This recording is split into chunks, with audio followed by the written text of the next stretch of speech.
आज ही Doubtnut app download करें। Doubtnut पर होगा अब आपके सभी मैथ्स, केमिस्ट्री, फिजिक्स और बायोलॉजी डाउट्स का सफाया। बस अपने क्वेश्चन की फोटो खींचो, उसे क्रॉप करो और तुरंत वीडियो सोल्यूशन पाओ। Download now. हेलो एवरीवन, आज पढ़ेंगे हम एक पाठ जिसका शीर्षक है युगों का दौर। मतलब कि किस युग में कौन सा साम्राज्य स्थापित हुआ था। और यह पाठ कक्षा 8 की पुस्तक भारत एक कोश से लिया गया है। इस पाठ के लेखक पंडित जवाहरलाल नेहरू हैं और इस पाठ में लेखक ने सिंधु घाटी सभ्यता और युगों के दौर से लेकर पूरा हमारे भारत की आज़ादी तक का वर्णन किया हुआ है कि किस प्रकार से हमारे भारत में कितने कितने साम्राज्यों का विकास हुआ, किस प्रकार से हमारे भारत में आर्य आए थे और बाकी सारी बातें भी इस पाठ में लेखक ने बताई हैं। और इस पुस्तक के माध्यम से जवाहरलाल नेहरू हमारे विद्यार्थियों को पूरे भारत की जानकारियों के भारत की विभिन्न विभिन्न बातों की जानकारियां देना चाहते थे। अब चूंकि हमारा ये शीर्षक है कि गुप्त शासन में राष्ट्रीयता और साम्राज्यवाद। राष्ट्रीयता का मतलब होता है कि हमारे जितने भी भारत के लोग थे वह किस प्रकार से राष्ट्रीयता के प्रति समर्पित थे। और साम्राज्यवाद का मतलब होता है कि जो राजा होता है वह अपने साम्राज्य को बढ़ाने के लिए उसका विस्तार किस प्रकार करता है, तो इसे हम साम्राज्यवाद कहेंगे। तो अब हमारा शीर्षक है गुप्त शासन में राष्ट्रीयता और साम्राज्यवाद। सबसे पहले हम पढ़ेंगे गुप्त शासन क्या है, मतलब गुप्त वंश कौन सा है। तो गुप्त वंश प्राचीन भारत के प्रमुख राजवंशों में से एक था। जिस प्रकार से मौर्य वंश था, नंद वंश था, उसी प्रकार से गुप्त राजवंश भी प्राचीन भारत के प्रमुख राजवंशों में से एक वर्ष था। और कुछ इतिहासकारों द्वारा, मतलब जो हमारे भारत के जो कुछ इतिहासकार हैं जिन्होंने इतिहास को लेकर लिखा हुआ है, तो कुछ इतिहासकारों द्वारा इस अवधि मतलब इस समय को भारत का स्वर्ण युग माना है। कि जब तक गुप्त शासन भारत में गुप्त वंश जब तक रहा तब तक हमारे भारत का स्वर्ण युग कहा गया। स्वर्ण युग मतलब सोने का युग। अब मौर्य वंश के पतन के बाद, अब जब मौर्य वंश का अंत हुआ तो मौर्य वंश के पतन के बाद दीर्घ काल में, मतलब बहुत दिन तक, हर्ष तक भारत में राजनीतिक और एकता स्थापित नहीं रही। मतलब जब मौर्य साम्राज्य का अंत हुआ तो हमारे भारत में बहुत सालों तक राष्ट्रीयता और एकता नहीं थी। कुषाण और सातवाहनों ने राजनीतिक एकता लाने का प्रयास किया, लेकिन फिर वो भी अपनी प्रयास में नाकामयाब रहे। और जैसे ही मौर्य वंश का अंत हुआ हमारे भारत से राष्ट्रीयता और एकता पूरी तरीके से चली गई थी। लेकिन जब गुप्त वंश का प्रारंभ हुआ तो गुप्त शासन में राष्ट्रीयता और साम्राज्यवाद की जड़ें मजबूत होती गईं। लेखक कहते हैं कि मौर्य साम्राज्य का अवसान हुआ। अवसान का मतलब होता है उसका अंत होना। तो जब मौर्य वंश साम्राज्य का जब अंत हुआ तो उसकी जगह शुंग वंश ने ले ली, जिसका शासन अपेक्षाकृत बहुत छोटे क्षेत्र पर था। तो अब जब मौर्य वंश का अंत हुआ तो उसके बाद हमारे भारत में शुंग वंश की स्थापना हुई। लेकिन जो शुंग वंश था उसका शासन बहुत ही छोटे क्षेत्र में था। मतलब मौर्य साम्राज्य जो जिस प्रकार से पूरे भारत में फैला हुआ था, उसी प्रकार से शुंग वंश अपेक्षाकृत बहुत छोटे क्षेत्र में था। दक्षिण में बड़े राज्य उभर रहे थे और हमारा जो दक्षिण भारत था वहां पर बड़े बड़े राज्य भी उभर कर आ रहे थे। और उत्तर में काबुल से पंजाब तक बाक्तरी या भारतीय यूनानी फैल गए थे। और हम सभी जानते हैं कि हमारे भारत देश में किस प्रकार से बहुत सारे यूनानी शासकों ने भी शासन किया है और जो महान सम्राट सिकंदर थे वह भी यूनान के ही राजा थे। तो दक्षिण में बड़े राज्य उभर रहे थे और उत्तर में काबुल से पंजाब तक बाक्तरी या भारतीय यूनानी फैल गए थे। मेनांडर के नेतृत्व में, मेनांडर जो कि एक राजा थे, तो मेनांडर के नेतृत्व में उन्होंने पाटलिपुत्र तक पर हमला किया, किंतु उनकी हार हुई। पाटलिपुत्र जिसका आधुनिक नाम पटना है। तो जब मेनांडर जब उस सेना के सेनापति थे तो उनके नेतृत्व में पाटलिपुत्र तक पर हमला किया गया था, लेकिन उनकी हार हुई थी। खुद मेनांडर पर भारतीय चेतना और वातावरण का प्रभाव पड़ा और वह बौद्ध हो गया। अब जो मेनांडर थे जो कि यूनान के शासक थे, तो उन पर भारतीय चेतना और हमारे वातावरण का इस प्रकार प्रभाव पड़ा कि उन्होंने भी बौद्ध धर्म को अपना लिया और वह राजा मिलिंद के नाम से प्रसिद्ध हुआ। और जो मेनांडर थे वह बाद में जाके उन्होंने बौद्ध धर्म अपनाया और वह बाद में राजा मिलिंद के नाम से जाने गए। बौद्ध आख्यानों में उसकी लोक प्रसिद्धि लगभग एक संत में हुई। आख्यानों मतलब बौद्ध की जितने भी धर्म पुस्तकें थी, तो बौद्ध आख्यानों में जो मेनांडर था तो उसकी लोक प्रसिद्धि लगभग एक संत के रूप में हुई। उसे लोग एक संत की उपाधि देने लगे थे। भारतीय और यूनानी संस्कृतियों के मेल से अफगानिस्तान अफगानिस्तान जो कि एक देश का नाम है, तो भारतीय और यूनानी संस्कृतियों के मेल से अफगानिस्तान और सरहदी सूबे के क्षेत्र में गांधार की यूनानी बौद्ध कला का जन्म हुआ था। तो हम सभी जानते हैं कि जो गांधार है वो अब अफगानिस्तान क्षेत्र में आने लगा है। तो भारतीय और यूनानी संस्कृतियों का मेल हुआ। जब भारत और यूनानी लोग मिले, तो जब इनकी संस्कृतियों का मेल हुआ, तो जो अफगानिस्तान देश है और अफगानिस्तान देश और उसकी सरहदें सरहदें मतलब उसकी सीमा, तो सूबे के क्षेत्र में फिर गांधार की यूनानी बौद्ध कला का जन्म हुआ। कि जिस प्रकार से भारत और यूनानी संस्कृतियां मिली थी, उसी प्रकार से यूनानी और बौद्ध संस्कृति का जन्म हुआ। भारत के मध्य प्रदेश में, भारत के मध्य प्रदेश राज्य में सांची के निकट बेसनगर में ग्रेनाइट पत्थर की एक लाट है। और भारत के मध्य प्रदेश राज्य में एक सांची एक शहर का नाम है। तो सांची के बौद्ध स्तूप बहुत ही ज्यादा प्रसिद्ध है। तो मध्य प्रदेश में सांची के निकट बेसनगर में ग्रेनाइट एक पत्थर है। तो ग्रेनाइट पत्थर की एक लाट है जो हेलिओदो स्तंभ के नाम से प्रसिद्ध है। और लेखक नेहरू जी ने बताया कि हमारे जो मध्य प्रदेश के सांची में बेसनगर में ग्रेनाइट पत्थर की एक लाट है जो हेलिओदो स्तंभ के नाम से विख्यात है। इसका समय ईसा पूर्व पहली शताब्दी है और इस पर संस्कृत का एक लेख खुदा है। और जो हेलिओदो जो स्तंभ है और इसका समय है ईसा पूर्व पहली शताब्दी है और इस पर संस्कृत भाषा में एक लेख लिखा हुआ है। इससे हमें उन यूनानियों के भारतीयकरण की झलक मिलती है। उन यूनानियों के भारतीयकरण मतलब जो कि यूनान के देश थे, लेकिन वो भारतीय संस्कृति से प्रभावित होकर उन्होंने भारतीय धर्म अपना लिया। तो इससे हमें उन यूनानियों के भारतीयकरण की झलक मिलती है जो सरहद पर आए थे और भारतीय संस्कृति को जज्ब कर रहे हैं। जज्ब कर रहे हैं मतलब अब भारतीय संस्कृति का अनुसरण कर रहे हैं। तो इन सारे लेखों से हमें इस बात का पता चलता है कि जो यूनानी भारत आए थे और जिसने उन्होंने भारत की संस्कृति से प्रभावित होकर वह अब भारतीय संस्कृति का अनुसरण कर रहे हैं।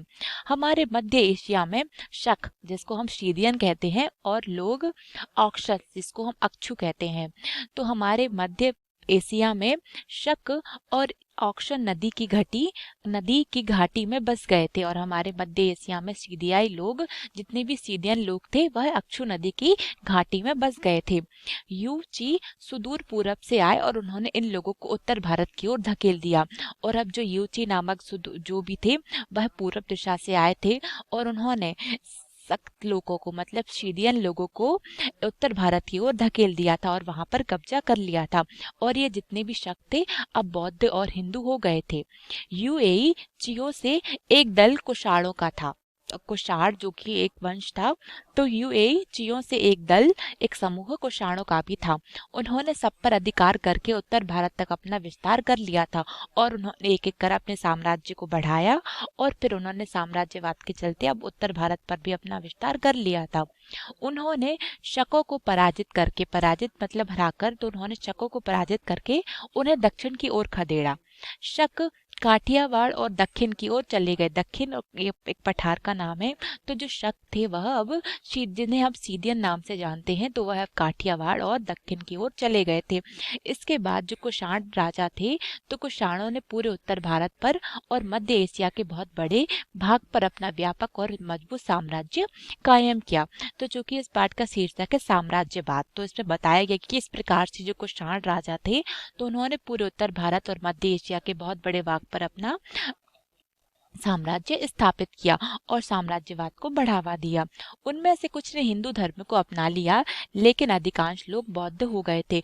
और ये जितने भी कुषाण राजा थे उनमें से बहुत सारे लोगों ने हिंदू धर्म को अपनाया और बहुत सारे लोग बौद्ध धर्म के अनुयायी बन गए थे। उनका सबसे प्रसिद्ध शासक कनिष्क उन बौद्ध कथाओं का भी नायक है। राजा कनिष्क को हम बहुत ही ज्यादा मानते हैं। हमारे इतिहासकारों ने कनिष्क को एक प्रसिद्ध राजा एक शासक माना है। तो उनका सबसे प्रसिद्ध शासक जो कनिष्क है उन बौद्ध कथाओं का भी नायक है, जिनमें उसके महान कारनामों और सार्वजनिक कामों का जिक्र किया गया है। और राजा कनिष्क का बौद्ध कथाओं में उसके महान कारनामे और उसके सार्वजनिक कार्यों के लिए उसका वर्णन किया गया है। उसके बौद्ध होने के बावजूद ऐसा लगता है कि राज्य धर्म का स्वरूप कुछ मिला जुला था। और अब जो कनिष्क था, चूंकि वह खुद बौद्ध था, लेकिन उसके बौद्ध धर्म के होने के बावजूद ऐसा लगता है कि राज्य धर्म का जो भी स्वरूप जो भी वर्णन था उसका कुछ मिला जुला था, जिसमें जरदुष्ट के धर्म का भी योगदान था। जरदुष्ट एक धर्म है, तो जिसमें जरथुस्त्र के धर्म के बारे में भी बताया गया है। यह सरहदी सूबा जो कुषाण साम्राज्य कहलाए, उसकी राजधानी आधुनिक पेशावर के निकट थी। पेशावर जो कि अब पाकिस्तान में आने लगा है। तो लेखक ने लिखा है कि यह जो सरहदी सूबा मतलब जो हमारी सीमाओं के जो भी सूबेदार थे, तो जो कुषाण राजा थे अब वह कुषाण साम्राज्य कहलाने लगे और अब उनकी राजधानी आधुनिक पेशावर के निकट आने लगी थी। तक्षशिला का पुराना विश्वविद्यालय भी उसके निकट था। वह बहुत से राष्ट्रों से आने वाले लोगों के मिलने का स्थान बन गया था। और अब जो जो पेशावर का जो जो भी आधुनिक पेशावर के निकट जो भी राज्य था, जो कि कुषाण साम्राज्य कहलाया जाने लगा था, तो तक्षशिला का पुराना विश्वविद्यालय कि भी उसके पास ही था और वह बहुत से राष्ट्रों से आने वाले लोगों के मिलने का स्थान भी अब बन गया था। यहाँ भारतीयों की मुलाकात सीदियनों, यूएचियों, यूरानियों, भागत्री यूनानियों, तुर्कों और चीनियों से होती थी। और लेखक ने बताया कि किस प्रकार जितने भी भारतीय थे उनकी मुलाकात अन्य विदेशी लोगों से होती थी और ये विभिन्न संस्कृतियां एक दूसरे को प्रभावित करती थी। और जितने भी देश, जितने भी राज्य आपस में मिलते थे, तो उनकी जितने भी अलग अलग संस्कृतियां थी, तो ये विभिन्न संस्कृतियां एक दूसरे को प्रभावित करती थी। इनके आपसी प्रभावों के परिणाम स्वरूप मूर्ति कला और चित्रकला की एक सशक्त शैली ने जन्म लिया। और ये जितने भी संस्कृतियां थी, तो इनका जितना भी आपसी प्रेम था, तो इनके आपसी प्रभावों के परिणाम स्वरूप हमारे देश में मूर्ति कला और चित्रकला की एक सशक्त शैली ने जन्म लिया था। इतिहास की दृष्टि से मतलब अगर हम इतिहासकारों की दृष्टि से देखें तो इसी जमाने में चीन और भारत के बीच पहले संपर्क हुए और 64 ईस्वी में यहाँ चीनी राजदूत आए थे। और अगर हम इतिहासकारों की दृष्टि से देखें तो इसी समय में, इसी जमाने मतलब इसी दौर में चीन चीन जो कि हमारे एशिया का एक देश है, तो चीन और भारत के बीच पहले संपर्क हुए और 64 ईस्वी में यहाँ पर चीनी राजदूत आए हुए थे। उस समय चीन से भारत को जो तोहफे मिले उनमें आड़ू और नाशपाती के पेड़ थे। आड़ू और नाशपाती दो प्रकार के फल हैं।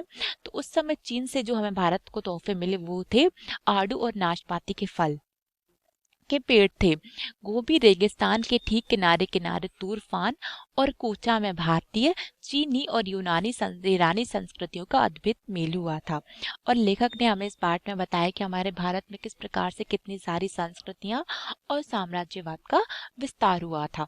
कुषाण काल में बौद्ध धर्म दो संप्रदायों में बंट गया था। और अब जब कुषाण राजा जब हमारे देश पर शासन कर रहे थे, तो उस वक्त बौद्ध धर्म भी दो संप्रदायों में बंट गया था। महायान और हीनयान, ये दो धर्म संप्रदाय हो गए थे और उन दोनों के बीच मतभेद उठ खड़े हुए थे। लेकिन भारतीय परंपरा के अनुसार बड़ी बड़ी सभाओं में इन समस्याओं पर विवाद आयोजित किए जाने लगे। अब जो कुषाण काल में जो बौद्ध धर्म जब जिन दो संप्रदाय में बटा था, महायान और हीनयान में, तो उन दोनों में भी तरह तरह से मतभेद खड़े हुए। और अब जो भारतीय परंपरा में जब अगर कोई भी समस्या उत्पन्न होती थी, तो उन समस्याओं को सुलझाने के लिए बड़ी बड़ी सभाएं आयोजित की जाती थी। तो भारतीय परंपरा के अनुसार बड़ी बड़ी सभाओं में इन समस्या पर विवाद आयोजित किए जाने लगे और इन बहसों में सारे देश के प्रतिनिधि भाग लेते थे। अब इन जब जितनी भी बहस होती, उनके बीच जितने भी मतभेद होते, उनके बहस होती, तो उसमें सारे देश के प्रतिनिधि अब भाग लेने आने लगे थे। इन विवादों में एक नाम सबसे अलग और विशिष्ट दिखाई पड़ता है।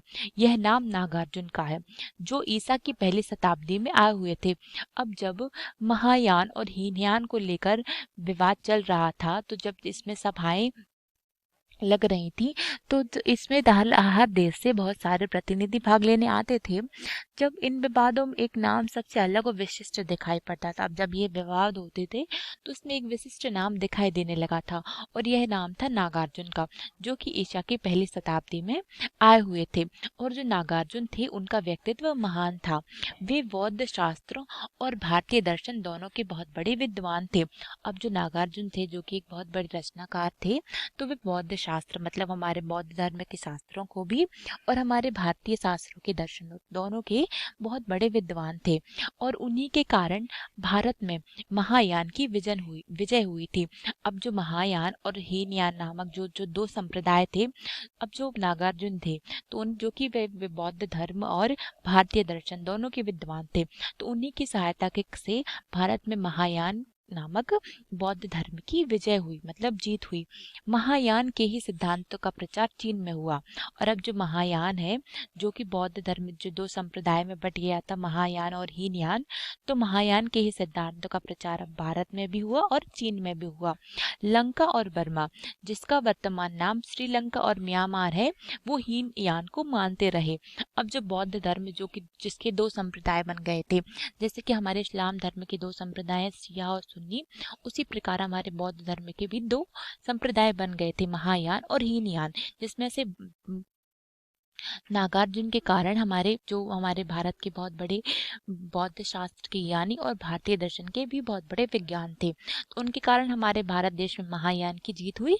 और अब हमारा जो भारत था और वह चीन महायान के सिद्धांतों पर का प्रचार करने लगा। लेकिन जो श्रीलंका और म्यांमार है, वह अभी भी हीनयान नामक धर्म संप्रदाय को ही मानते थे। तो इस पाठ के शीर्षक था कि गुप्त वंश और हमारा राष्ट्रीयता और साम्राज्यवाद। तो इसमें हमने देखा कि किस प्रकार से हमारे भारत से यूनान देश से जितने भी लोग आए, वो किस प्रकार से भारतीय संस्कृति से प्रभावित होकर उन्होंने भारत के बौद्ध धर्म को अपना लिया और वह भारतीय संस्कृति के महान लोग कहलाए जाने लगे। और किस प्रकार से हमारे भारत में जितने भी राजा हुए, उन्होंने किस प्रकार से अपने साम्राज्य का विस्तार किया और साम्राज्यवाद को बढ़ावा दिया। और हमारे जो ये राजा कनिष्क थे, जो कि कुषाण राजा कहलाए जाते थे, तो किस प्रकार से वो आज भी हमारे बुद्ध कथाओं में उनका नाम बड़े ही गर्व से लिया जाता है। और साथ ही साथ जब हमारा जो बौद्ध धर्म था, वो भी दो संप्रदाय में विभाजित हुआ, हीनयान और महायान। तो किस प्रकार से हीनयान और महायान जब दो भागों में विभाजित हुआ, तो हमारे भारत में महायान की जीत हुई। और जो हमारे जो नागार्जुन हैं, जो कि ईसा की पहली शताब्दी में आए हुए थे, तो वे बौद्ध शास्त्र और भारतीय दर्शन दोनों के बड़े विद्वान थे। उन्हीं के कारण हमारे भारत में महायान की जीत हुई थी। इसीलिए आज भी हमारे भारत में महायान के सिद्धांतों का ही प्रचार होता है और साथ ही साथ चीन में भी महायान के सिद्धांतों का ही प्रचार होता है। लेकिन अभी भी कुछ राज्य हैं, देश हैं, जैसे श्रीलंका और म्यांमार, जो आज भी हीनयान नामक धर्म संप्रदाय को मानते रहे हैं। अब हमारे यह पाठ यहीं पर समाप्त होता है। धन्यवाद। क्लास 6 से 12 से लेके नीट, IIT, JEE मेंस और एडवांस के लेवल तक 10 मिलियन से ज़्यादा स्टूडेंट्स का भरोसा। आज ही डाउनलोड करें डाउटनेट ऐप या व्हाट्सएप कीजिए अपने डाउट्स 8400 400 400 पर।